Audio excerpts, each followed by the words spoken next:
सब ठीक है। जरा सा किताबों में कम ध्यान है, ज्यादा तेरे ख्यालों में है।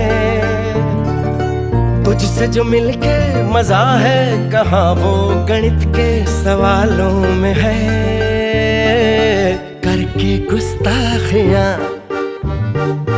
मांगे न माफियां, तेरी चाहत ने बदला मेरे दिल का जुगराफिया।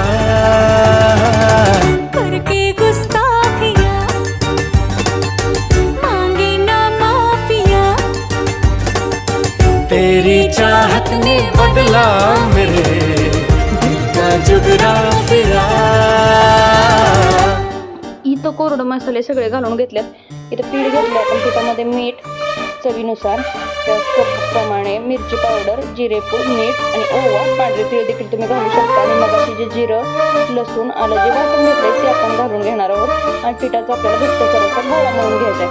ज्या पद्धतीने आपण मुळ्याचे पराठे करतो का नाही, त्याच पद्धतीनं तुम्ही ना दुधी भोपळ्याचे देखील पराठे बनवू शकता। बनवण्याची पद्धत अगदी सोपी आहे, एक वेळ नक्की बनवून बघा। नाश्त्यासाठी, जेवणासाठी एक उत्तम पर्याय आहे पराठे म्हणजे। आता आपण चटणी बनवून घेतो। चटणी बनवण्यासाठी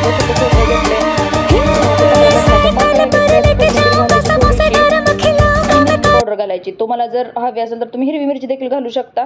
आणि टेस्ट यायसाठी जिरे घालायचं आणि हे मिक्सरला वाटून घ्यायचं। आणि ही चटणी ना 15 ते 20 दिवस ना फ्रीजच्या बाहेर देखील राहते। चवीनुसार मीठ टाकायचं आणि थोडंसं जाडसर असं वाटून घ्यायचं। बघा कलर कसा सुंदर आलाय। ही झाली आपली पराठ्यासोबत खाण्याची चटणी। आता इथं आपला पराठा देखील लाटून झालेला आहे। पराठा तुपावरती छान असा खरपूस भाजून घ्यायचा आणि तयार आहे आपला मुळ्याचा पराठा। एक वेळ नक्की बनवून बघा।